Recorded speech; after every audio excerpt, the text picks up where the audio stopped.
So on this very special edition of Space Time, I'm extremely proud and lucky to have Stephen Bassett in from Washington, D.C. We're going to talk about the recent Pentagon revelation or lack thereof, and some of the stories that we've been doing moving up to this to get a good idea about where we are with disclosure right now and maybe what to expect soon. So Steve, thanks. Thanks for being here. As always, glad to be here. So we've been doing some Skype interviews talking about stuff. We did the Obama story where we went back and we talked about how there was the initiative with the petition drive to get the White House to talk about UFOs, and that was a big, amusing event. Been doing it for a very long time. You've been the disclosure activist for years and years. You are behind the citizen hearing on disclosure, the Congressional Hearing Initiative, the Million Facts on Washington, and a whole bunch of other stuff that people may know a lot about or a little about. And now you have this really awesome office in the National Press Club building in Washington, D.C., within eyesight of the White House. And so this is like your time to shine in Washington and in the movement. What do you think about where you're at right now with your particular personal career? Look, I'm just trying to play catch up. After the 2016 election, I really didn't have a platform to work from. I left the country, went to the UK and worked on websites and stuff, and just generally trying to think what to do. And then all of a sudden the TTSA, the To the Stars Academy of Arts and Sciences, launched, which was notable. And then the New York Times articles, which they delivered delivered those articles to the New York Times, which got published on the front page, and that changed everything. So I came back in early 2018, and I've been trying to play catch up ever since. And one of the things I was able to do, ultimately, was to get an office at the National Press Club, which I was very lucky to get. So it's an ideal place for me to try to watch what's going on and report about it and eventually get involved. So the thing that is most important right now is that's probably worth educating your viewers is that the To the Stars Academy was the beginning of an effort to end the truth embargo. I mean, that's clear. And I believe the agenda was, among other things, but the key agenda was to finally get hearings in Congress so the military witnesses come in and testify, thus setting the stage for the president to confirm the ET presence. Not an easy thing to do, particularly given the political situation the last 4 years. But they've made a lot of progress. We know that a lot of members of Congress have been briefed. We know that witnesses have gone up there and spoke with them directly. We know the president was briefed back in July of 2019, which is when I made the decision to get back to Washington and try to get set up. And now we're in the final phase of this agenda. I believe that hearings are close. I think they could easily happen this summer. They might have happened sooner, but the political situation did not settle down right away after the election. In fact, it's gotten even more bizarre, and that's complicated things. And of course, the pandemic we're still trying to deal with it. We're still trying to get to a high level of immunity, and that's taken longer than people would have liked, and that's important. So, but that's improving as well. The Pentagon has a lot of very smart people working there and a lot of supercomputers. I assure you, they're capable of gaming anything, and they do. And so they had a year to plan how they would strategically handle this situation. Here's some things I can say about that.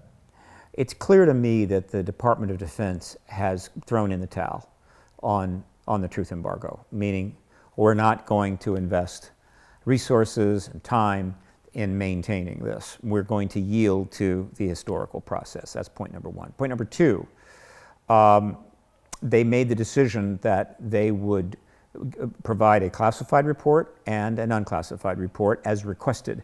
But the unclassified report could not be very much.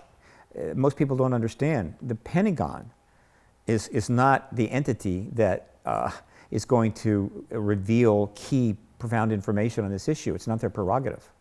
Yeah, it's not their prerogative. The only person that's really in a position to do that is the President of the United States. And so the Pentagon doesn't want to provide information to the public. And so that was kind of a problem for them. What they want to do is they want to provide the information to the Congress. In other words, they want to offload this historical process to the Congress and step back and let the Congress decide what to do about it. And that's essentially what they did.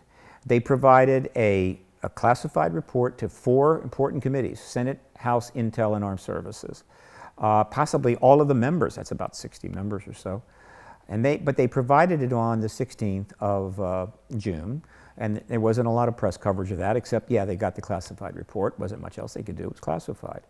They had already leaked on June the 3rd to the New York Times the key things that were going to be in that public report, and that was to kind of diffuse things a little bit, soften it up, because they knew they were going to release a very limited report on the 25th, because they just don't. Anything beyond that is not helpful to them.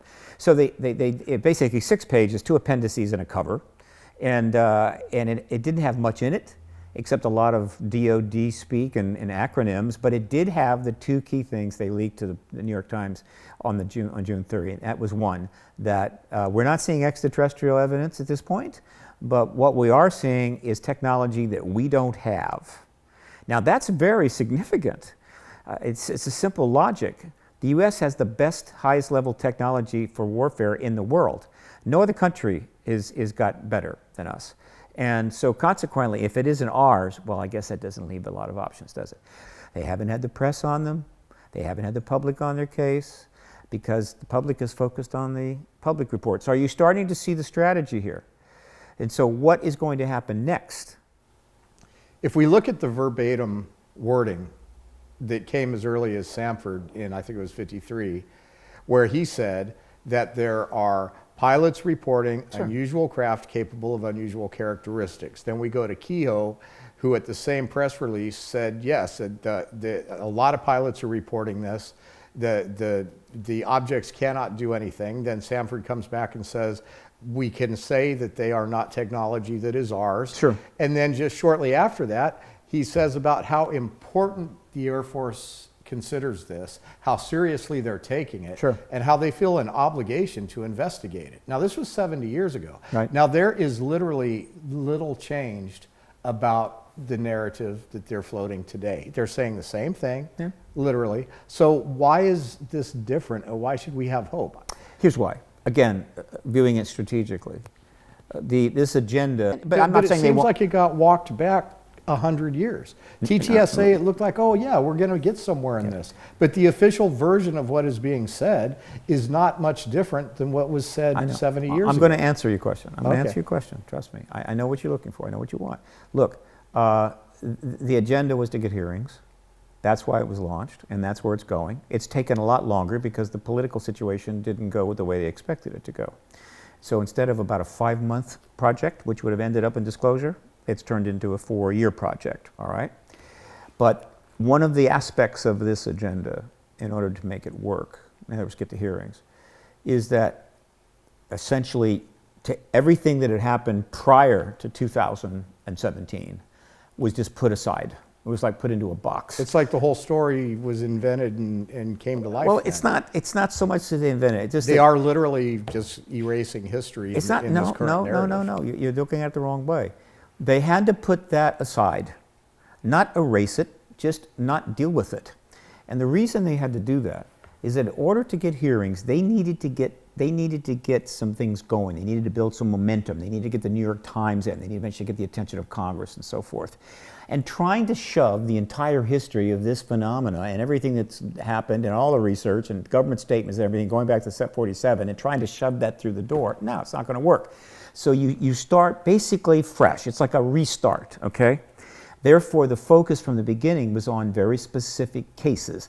Now, in this case, the key one was the Nimitz case, which was 2004. The Roosevelt case, 2014. So they were willing to go back to that, but just those cases. And of course, the ATIP program, which was not too long ago. And so that is what filled up the New York Times. They weren't going to go in and say, look, we also want you to write about what Stanford said back in 1947, or Ruppelt or Keogh or any of that. No, that's too much. What you want is you want to have a focus on something that is clearly going to move the ball up the field, and that's exactly what they did. That doesn't mean that eventually we're going to double back and review all of that. We will, but it'll be in the post-disclosure world. But that gives the perception of like they're trying to forget about it. No, they're not. So what they presented in the New York Times was current, relatively current, straightforward, key witnesses, boom, big articles. What they're presenting to the Congress is not look at what's happened since 47, but rather here is clear evidence showing a national security aspect to this. We've got witnesses ready to testify, and it's straightforward, and so the goal is to get the hearings. Those that want to see everything about this looked at, reviewed, analyzed, and everything else, I don't blame them, so do I. But most of what we're going to learn about what happened since 1947, we're not going to learn until the post-disclosure world. And we don't get there until we get disclosure from the president. So the project is get disclosure from the president. Then in the post-disclosure world, we'll have hearings about lots of things, and then we'll deal with that. And we're not going to be forgotten. None of the history is going to be forgotten. But the nature of this strange situation we're in, this 74-year-old truth embargo, started in 47, still going on, which is contained, hidden, and undermined everything. It's bizarre, but it is what it is, and that's what they're having to deal with. And so, hearings, disclosure from the president, post-disclosure world. And that's the strategic process. Now, I get that, and so I'm very comfortable with these developments. I didn't expect a large public report. I expected a reasonably good classified report. We got that. I expected hearings to be the outcome. That's where we're going. But hey, all I do for the last 24 years is analyze this stuff and look at it and try to understand it. The average person is looking at it and going, they're scratching their head and going, why so little? Why is that? And so forth. I get it. But I do my best to try to help people understand this. I do understand that, but I still cannot escape the fact that almost verbatim they're repeating 75-year-old cover stories. No. Almost verbatim they're saying the same exact narrative. Now, most people are not aware of this history. The people in the general public in the modern day of UFO grew up on Ancient Aliens and saw Lou Elizondo pop up on TV one day. It was showing us what are actually some pretty obscure, non-conclusive videos. Okay, a lot of people have said, well, what is that? It doesn't prove anything. And so what we've gotten is a very eloquent play on the same story. And when we talk about, well, we're going to get hearings coming up, well, we had hearings. The last time there was a big UFO flap in the 50s moving forward, we had the Robertson panel. We had like you said, Gerald Ford called for hearings. We've had hearings in the past. One day. They were for show. And now we have Marco Rubio, who was in front of this thing, walking out of this classified briefing. And so far, he's been mum. That was strategic as well. Well, we'll see. I mean, we've got a subcommittee chair who's calling for hearings. Right.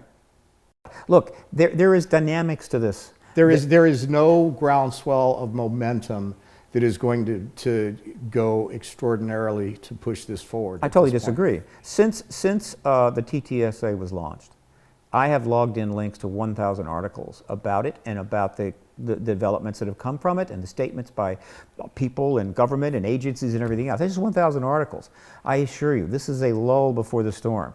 The committee, the Intel and Armed Services committees have had this report in their hands. They've had all this time to study it. As it happened, the Senate went into recess on the 26th. That was just a coincidence. And there's two major bills in Congress. I mean major bills in Congress. So they're going to shift for a while. All right.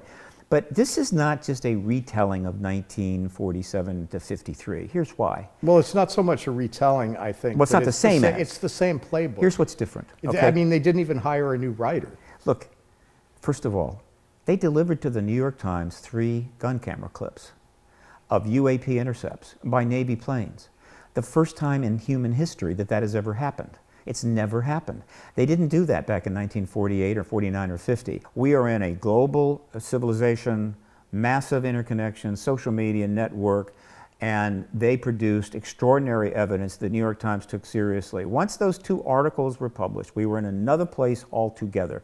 The progress towards disclosure was going to be straightforward. It was only a matter of time.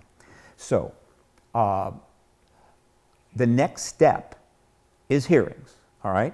Those hearings are based upon evidence and briefings that have been given to Congress privately by Mellon and others, and also on the report that they have gotten. That's all being digested. So the next step, the fact that there's a lull for now, that doesn't bother me at all, right? The next step will be, and what people can expect, is that more than likely, either Rubio or Warner, who chair and they co-chair the Senate Intel Committee, the most important committee in Congress, they are going to do what Andrea Carson has done, a representative and a subcommittee chair, and that's say that we're going to do hearings on this. When that statement is made, watch how fast the media goes like this, okay? And if they even set a date, all hell's going to break loose. That's the next step. This is the lull before the storm. There's no going back here. No way we're going back. Everybody knows what the game is on the Hill now. They see what's coming. The DOD sees what's coming. And I'll say it again. The Department of Defense, 4 years after the TTSA was launched, has basically, if you really analyze strategically what's going down, thrown in the towel. In other words, we accept the fact that truth embargo is going to end. It should end through hearings. It's not our job. We gave you what you asked for. We're stepping back, okay? The Congress is up next. If the Congress does its job, does the hearings, which will not be one day, I assure you, and they will be watched not by, well, almost no one watched the 66 and 68 hearing. These hearings will be watched by hundreds of millions of people. The president will be provided the basis in which he can responsibly and appropriately say, I've watched these hearings with you, talk to my top people, talk to the legislative leaders. Yeah, some of this confirms an extraterrestrial presence. We're going to try to find out more and tell you that as soon as we can. That's what's coming. I firmly believe this, and I think it's going to happen this summer. Okay, so let's, that'll be great if it happens. It would be a change of the way it's been unrolled to date. Change, it will be the most profound event in human history. But what if it doesn't? Let's look at a couple other scenarios, okay? What if, after all of this flap that's been going on since arguably 2016, the whole thing just goes quiet? What if Rubio doesn't call for hearings? What if nothing happens? Immediately after the Pentagon report, public report got released, the New York Post and other newspapers started publishing really radical debunking articles about the whole thing.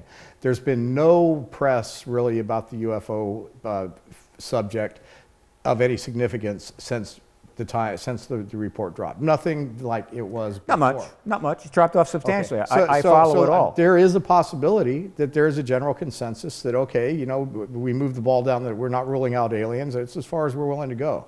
Unless they have some radical motivation that this is the time. And there could be a whole lot of those kind of motivations. But what I'm seeing right now is a very real possibility that back in the 50s, it was a huge topic. You know, Project Blue Book, MUFON came out of the conclusion of Project Blue Book. It was a big thing, and then it just died down. And then Stanton Friedman broke Roswell, and the whole renewed interest in the UFO thing, then it kind of died down. It was dead for a really long time as far as super mainstream attention. Travis Walton happened. That made it a thing again. So there was a few key moments in history where big events happened, generated public interest waned, everything moved on, the entire field did not get advanced, it just went back to where it was. And there's a chance that that's what's going to happen now. And you're saying absolutely that won't happen. I'm saying that all you're basically saying is that the disclosure movement, the effort to end the truth embargo that started with Keogh all the way back, really, that's the first person I think that really did, has taken a long time. That's like saying the civil rights movement. Why did the civil rights movement take so long? Why didn't they get the Voting Rights Acts passed in 1933?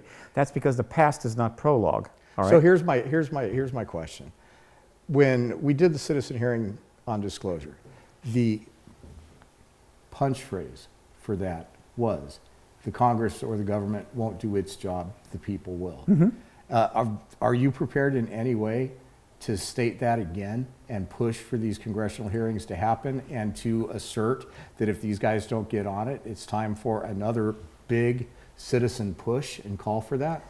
Well, essentially, you're referring to your what if. Look, Yes. Yeah. I can say that at this point, if they try to back out of it like they did in 1969, it's not going to go like they think. It's not going to go well at all. This is So do you think there's a groundswell of public support? I think that if they clear at some point, if it becomes obvious that somehow they've figured out that maybe we can pull a 1969, Condon report, close Blue Book down, nothing there, destroy NICAP, right, whatever, and move on. No.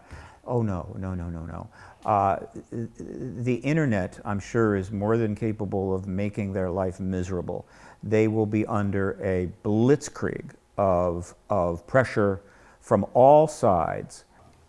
So, Steve, we are bringing military and government witnesses to Las Vegas in late August to give their stories. Some of these are people that people know, guys that witnessed the nuclear weapons tampering, guys that were on the Nimitz carrier group, guys that were involved in some of this other stuff. But we're also bringing a lot of people that nobody's heard from yet. And we can't even announce who they are and where they're coming. People are going to be able to watch this thing live. And in addition to that, we are making an open invitation for anybody that has anything they want to reveal about what they've come across in their work, either through government or military. We're setting up a secret way for them to do that, and whistleblower protection is available. So MUFON is doing everything it can to move the agenda forward. There's much more to come, and this is going to get very intense, and I'm looking forward to that symposium for sure. Yeah, you can live stream it. You could go to mufonsymposium.com and check that out. You can get it live in your home, or you could be there. We've got some surprises for you, and if you're disappointed with what you just found out from the Pentagon, we promise a little frosting on the cake.